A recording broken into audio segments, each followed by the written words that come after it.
Hello, America. This is Dave Galvin, back for yet another video log that you are all just wanting to clamor for. Right. Okay, so we're back here, back at the Oregon City Elks Park, and I wanted to spend some time talking about the benefits of RVing when you're an elk. But first of all, I wanted to show something off to grocery outlets. You see, my local grocery outlet will sell these foot-long hot dogs, but they don't sell foot-long hot dog buns. They want you to purchase extra buns to use 2 buns, and they're all proud of themselves and how all happy and like, ooh, you can just get 2 buns and that solves the problem. And it's like, you know, what am I, a communist? I mean, seriously. Come on, guys, do your job and buy the damn buns. So I showed them. I went to Winco, who did sell. They ordered the foot-long hot dog buns. I went there and I got them, and I paid 3 times as much as I would have at Grocery Outlet. Ha ha! I got you, Grocery Outlet. That's right. I got the long-ass bun, the long-ass hot dog. Ha ha! Anyway, I'm talking a little bit about the Elks Lodge and why it benefits the actual RVer. Now, you see, you got to realize I joined the Elks before I had an RV. Before I even thought about having an RV, I joined the Elks because I enjoy it. And this park that we're in, I don't know if you can see much. Let's see if I can turn you around. We're sitting on the porch of the clubhouse.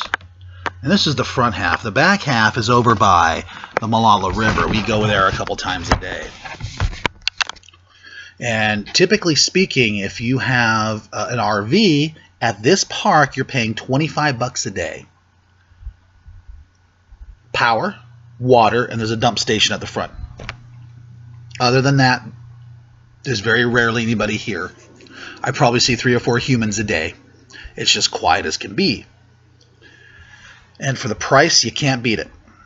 Now, not every single Elks Lodge obviously has a park like this. This particular park was purchased in the 50s. It used to be a Girl Scout camp, and the Elks purchased it when the Girl Scouts were selling it. And it's been converted a few times and upgraded and yada yada. Now, like I said, the Malala River runs through the back. You can go all the way back there. You can camp back there. There's actually spots.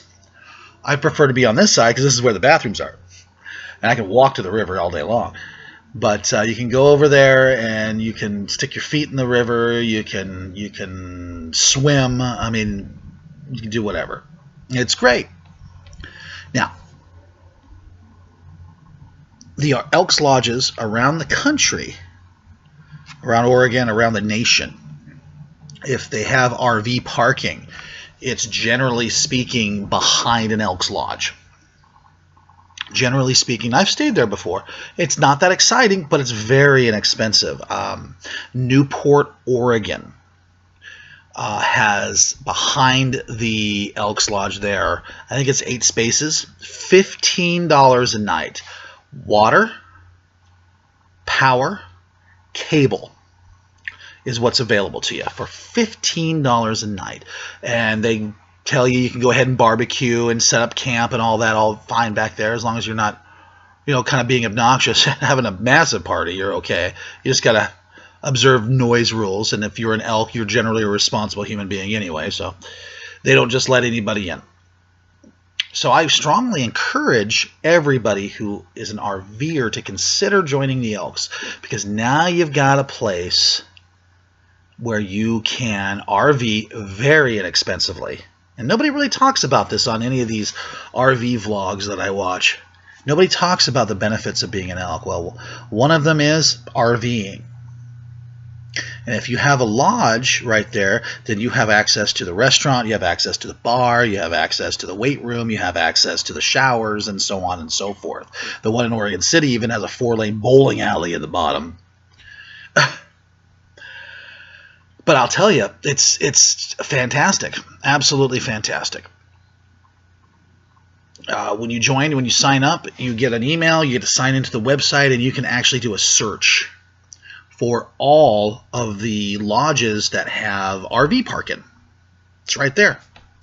And if you happen to be passing through, you're like, oh, well, why don't we go there and give them a call and spend the night, excuse me, and we'll all be perfectly safe. And it's perfectly safe. And in order to be an elk, you just have to pass a few criteria. You got to pass the background check. You've got to be 21, okay? And you've got to be an American citizen. That's it. Doesn't matter if you're born here or if you're born somewhere else and became a citizen after the fact. You just got to be a U.S. citizen. And that's it. That's pretty much it. You got to go through the oath process, which is long and laborious, but you know, they just don't let anybody in there, and a lot of it's steeped in tradition. That's been going on for over 100 years, so it just hasn't changed and just goes on and on.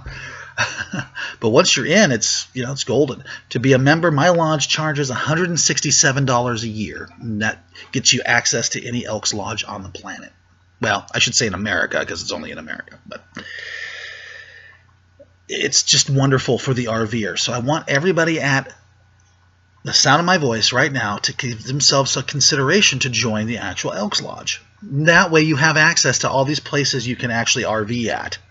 My wife and I have even looked at the list going, okay, where do we want to go? Where do we want to take the kids to vacation?